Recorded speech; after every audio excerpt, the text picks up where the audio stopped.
Hello friends, welcome to our channel study mates. So आज का हमारा टॉपिक है Pygmalion by George Bernard Shaw. आज की वीडियो में हम देखेंगे पिग्मेलियन पार्ट 2।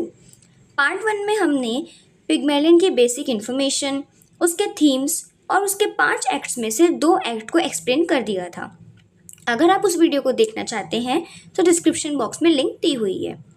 आज की वीडियो में हम बाकी के 3 एक्ट्स और उसकी स्टाइल के बारे में सीखेंगे। आई होप आपको वीडियो पसंद आएगी। अगर आपको वीडियो पसंद आए तो वीडियो को लाइक एंड चैनल को सब्सक्राइब जरूर करिएगा। तो चलिए पिग्मेलियन को समझते हैं। Act 3 first test. यहाँ पर एक्ट 3 की सेटिंग है मिसेस हिगिंस का ड्राइंग रूम, उनका घर। सो फ्रेंड्स, यहाँ पर कुछ महीने बाद का सीन होता है। एलिजा की प्रोनाउंसिएशन काफ़ी डिफाइंड हो चुकी थी, लेकिन सोशली उसकी लैंग्वेज अभी भी अनपॉलिश्ड ही थी। वो मिसेस हिगिंस के पास जाती है क्योंकि उनकी कुछ फ्रेंड्स वहाँ आई होती हैं। उनसे मिलकर एलिजा उनसे उनकी लाइफ की परफेक्ट ग्रामर और डिक्शन के बारे में बताती है, बट उसकी लैंग्वेज में अभी भी पुरानी एलिजा की झलक दिख रही थी। गेस्ट उसे ओरिजिनल और चार्मिंग समझते हैं और उसकी लैंग्वेज को उसका तेज़ दिमाग का हिस्सा समझ लेते हैं। फिर सारे गेस्ट वहाँ से चले जाते हैं और एलिजा भी चली जाती है, लेकिन मिसेस हिगिंस को कुछ अच्छा नहीं लगता। वो कॉर्नेलिया पिकरिंग और हेनरी हिगिंस को बुलाती हैं और उन्हें समझाती हैं कि ये एक्सपेरिमेंट एलिजा को एक ऑब्जेक्ट की तरह यूज़ कर रहा है, ना कि ह्यूमन बीइंग की तरह, तो इसको बंद कर दिया जाए। सो फ्रेंड्स, इसी के साथ में एक्ट 3 ख़त्म हो जाता है। अब बात करते हैं एक्ट 4 की, द सक्सेसफुल एंड कॉन्फ्लिक्ट। इसकी सेटिंग है हिगिंस की लेबोरेटरी।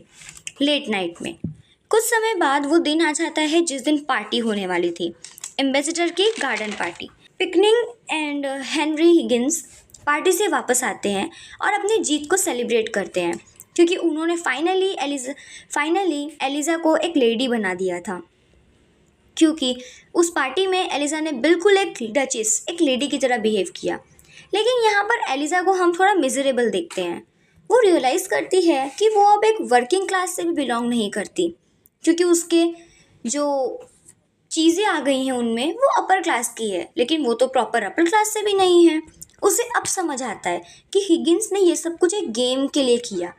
वो उसे यही मानता था कि वो एक गेम है। उसे एलिजा के इमोशन से कोई फ़र्क नहीं पड़ता था और वो गुस्से में आ जाती है और हिगिंस के पास जाकर उसे बहुत भला बुरा कहती है और वहाँ पर अपनी पहनी हुई चप्पल भी हिगिंस के मुंह पर मारती है और वो ऐसा कहते हुए निकल जाती है कि वो अब उसके साथ नहीं रहेगी और अब किसी भी एक्सपेरिमेंट का पार्ट नहीं बनेगी।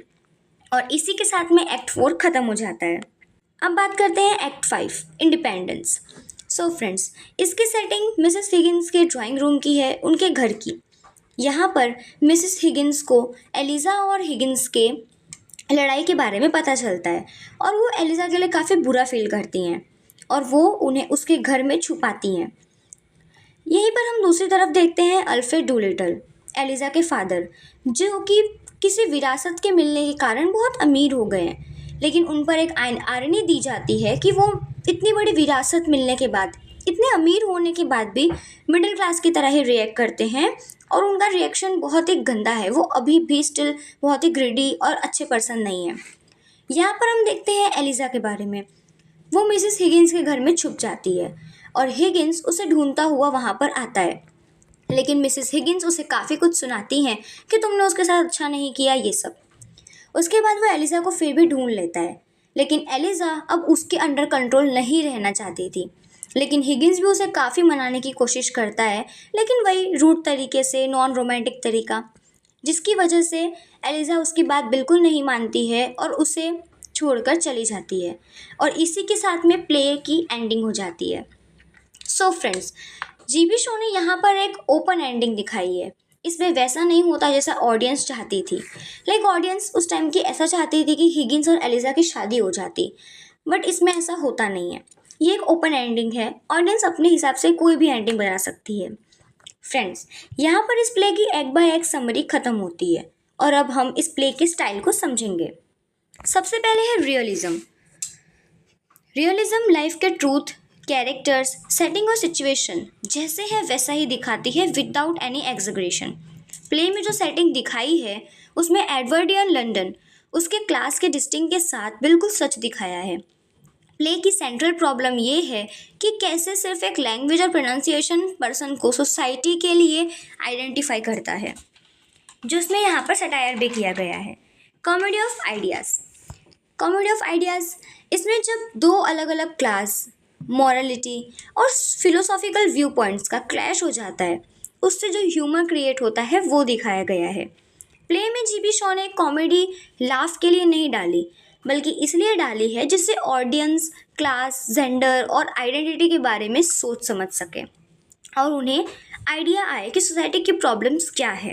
इसलिए इसका नाम कॉमेडी ऑफ आइडियाज़ भी रखा गया।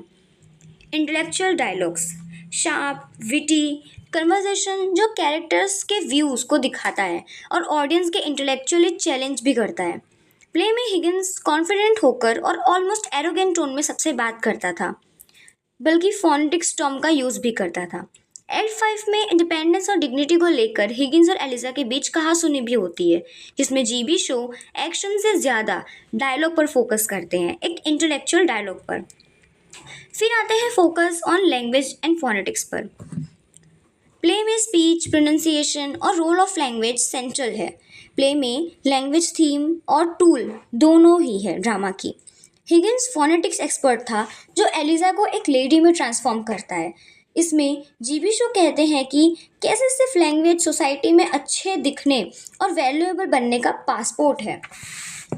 Satire. Satire means use of humour, irony और एग्जैगरेशन। ह्यूमन के सोशल नॉर्म्स को क्रिटिसाइज करना मीन्स सटायर। जीबी शो ने ब्रिटिश क्लास सिस्टम को और मैन जो ऐसा सोचते हैं कि वो उनसे ही वुमेन है, उनके बिना वुमेन्स का कोई वजूद नहीं है, ऐसी सोच रखने वालों को जीबी शो ने बहुत ही सटाराइज किया है।